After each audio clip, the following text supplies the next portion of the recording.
تو پہلے تو لوگ اپنے بیگیج کی شکل بھی بہت سارے پیسے لے کر آ جاتے تھے یہاں پر ریمیٹنس کی شکل میں، لیکن اب وہ بھی نہیں آ رہے، ٹریول بھی نہیں ہو رہا ہے، تو اس لیے بھی وہ زیادہ بھیج رہے ہیں۔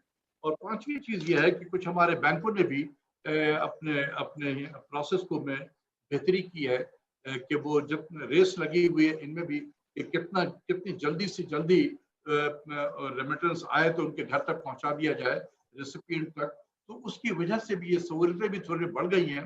تو یہ سارے فیکٹر مل کے یہ ریمیٹنس ہمارے بڑھ رہے ہیں، اور میرے نزدیک یہ جو ہے ایک سیونگ گریس اگر کہا جائے تو یہ ریمیٹنس کا اتنا بڑھنا یہ ایک بہت سیونگ گریس ہے پاکستان کے لیے، کیونکہ اس نے پاکستان کے بیلنس آف پیمنٹ کو بڑا سہارا دیا۔ اور آپ نے مجھے زیادہ تر یہ مالی سال جب ختم ہوگا تو یہ تقریباً 28 ارب ڈالر کے قریب ہوگا۔ 28 ارب، اچھا جب مالی سال ختم ہوگا 21.5 سے یہ 28 تک پہنچ جائے گا۔ آپ نے مجھے زیادہ تر جو وہاں کے ایشوز ہیں، مڈل ایسٹ کے ایشوز ہیں وہ بتائے۔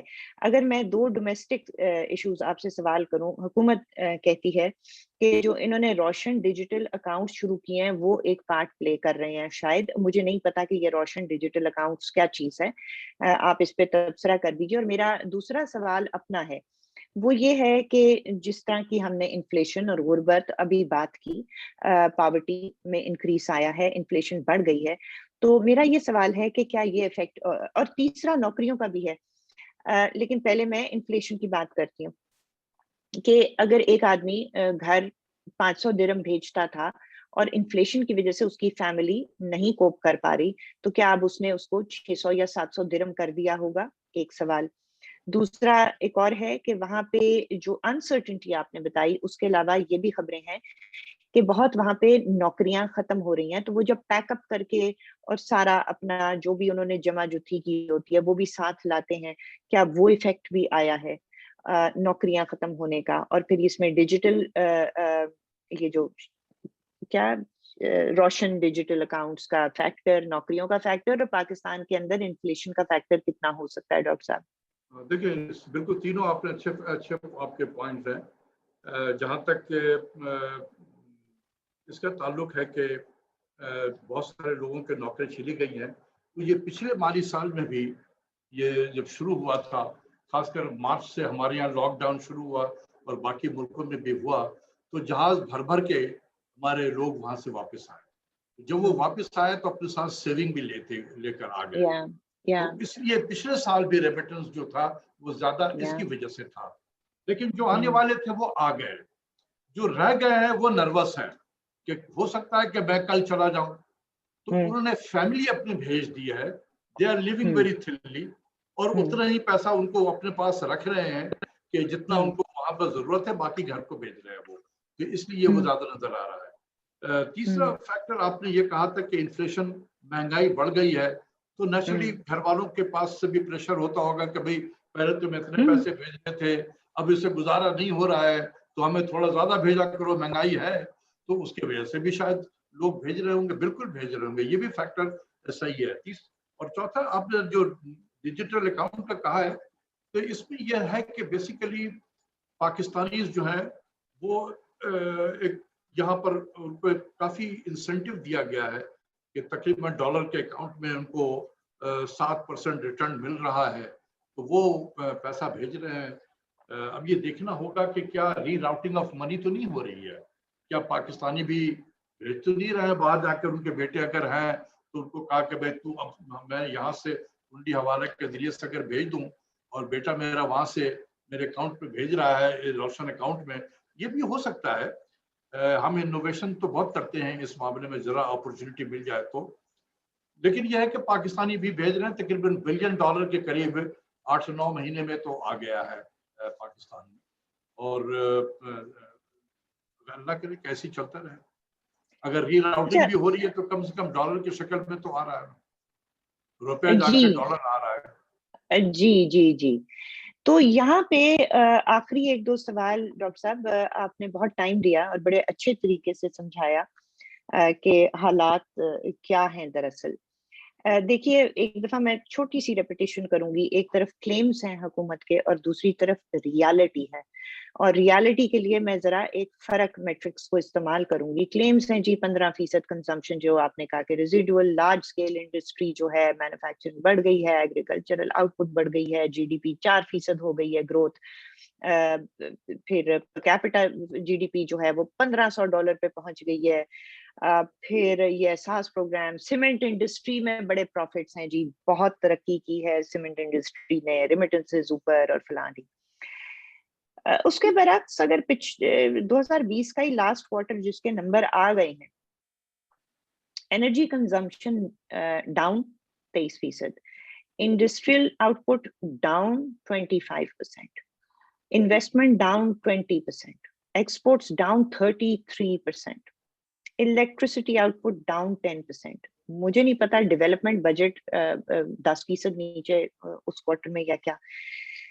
ایک طرف آپ کو پروفٹ لیڈ گروتھ دکھائی جا رہی ہے, دوسری طرف کنزمپشن زمیں بوس ہو چکی ہے, ویجز ہم ڈسکس کر چکے ہیں, پاورٹی ہم ڈسکس کر چکے ہیں, لیکن جو بھی یہ لو ایفیکٹ بیس یا انڈسٹری میں جو پروفٹ آیا ہے, پاورٹی پہ فرق نہیں آیا بلکہ نیگیٹو ایفیکٹ آیا, امپلائمنٹ پہ نیگیٹو ایفیکٹ آیا, ویجز پہ نیگیٹو ایفیکٹ آیا, انفلیشن آبویسلی بہت ہائی ہے, ریئل انکمز آپ نے بتایا لوئر ہو چکی ہیں. تو یہ بتائیے کہ جو انسانوں کے لیے پراسپیرٹی کے لیے جس قسم کی ویج اور کنزمپشن لیڈ گروتھ ہمیں چاہیے, وہ کب اور کیسے ہوگی, اور وہ آج تو نہیں ہو رہی کہ ہو رہی ہے, یا یہ صرف فیٹ کیٹس چند انڈسٹریز کی اپنی پاکٹس لائن کر کے اور اس کو پاکستان کی پراسپیرٹی کے طور پہ پیش کیا جا رہا ہے. ذرا اس پہ تبصرہ کیجیے گا. اگر آپ اس حکومت کے اگر آپ دیکھ رہے ہیں تو پچھلے تین سال تو ان کو ہو گئے. یہ نیشنل انکم اکاؤنٹس کے جو نمبر آئے یہ تیسرے سال کا ہے جی. تیسرے تینوں سال کا اگر آپ ایوریج لے لیں تو یہ 1.8% ہے 3 سال کا. ٹھیک ہے, 2 سال کا ایک 1.7 ہے, لیکن 3 سال کا تقریباً 1.8 کے قریب ہے. لیکن آبادی کے بڑھنے سے کمی بڑھ رہی ہے نا. اسی لیے میں نے کہا کہ جب اس قسم کی جو چیزیں بڑے فلکچویٹ کرتی ہیں تو ہم ایوریج لے لیتے ہیں. تو میں اگر ان کے تینوں سال کا ایوریج لے لوں تو ایوریج گروتھ ہے وہ تقریباً 1.8% ہے, which is less than the country's population growth rate. تو لوگوں کی حالات زندگی تو نہیں بہتر ہو سکتی ہے. نمبر 1 یس. نمبر 2 اس میں یہ جو باقی کی چیزیں میں نے مینشن کی, جیسے ایجوکیشن ہو یا ہیلتھ ہو, یہ والے چیزیں ہو, ان کے اوپر کیا خرچہ ہو رہا ہے, یہ تو فیکٹر ان نہیں ہو رہے. دیکھیں یہ تو بجٹ کا یہ 1.8 بھی جی, جو 1.8 بھی ہے وہ کس چیز کو ریفلیکٹ کر رہا ہے, اس 1.8 کو ذرا ادھیڑے نا, وہ کیا ریفلیکٹ کر رہا ہے. نہیں اس میں تو 1.8 کو اب کیا کریں گے, جس کی آبادی بڑھنے سے آبادی سے کم اگر گروتھ ہو رہی ہو جی ڈی پی کی تو فیکس آمدنی تو کم ہی ہو رہی ہے نا. 0.4% ایوری ایئر آپ کی فیکس آمدنی ریئل ٹرم میں کم ہو رہی ہے. مطلب میں 2.2% پاپولیشن گروتھ ریٹ لوں, average G D P growth rate 1.8% لوں, تو بائی ڈیفینیشن 0.4% پر اینم ہماری فیکس آمدنی کم ہو رہی ہے. تو پھر کہاں پراسپیرٹی آپ دیکھیں گے لوگ. اسی لیے تو لوگ جو ہے خاص کر جو غریب ہے وہ انڈر پریشر اس لیے ہے کہ فوڈ کی پرائسز ان کے وہاں بہت تیزی سے بڑھی ہے اور بہت دیر تک رہی ہے وہاں پر بڑھی ہوئی, اور ابھی بھی بڑھی ہوئی ہے, اور منتھ آن منتھ بڑھ رہی ہے.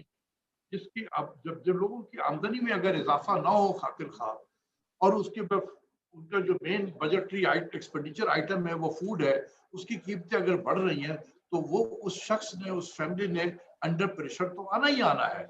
تو وہ ہے انڈر پریشر, اسی لیے چیخ و پکار زیادہ مچا ہوا ہوتا ہے. جہاں تک آپ نے کہا کہ لارج اسکیل مینوفیکچرنگ, دیکھیں پھر وہی میں کہوں گا کہ جب اس قسم کی چیزیں ہوں تو ہم ایوریج لے لیتے ہیں. اگر آپ دیکھیں اس سال لارج اسکیل مینوفیکچرنگ ابھی 9 مہینے میں جو نمبر ریلیز ہوا ہے وہ 9.8% کے قریب ہے. لاسٹ ایئر یہ -10% میں تھا.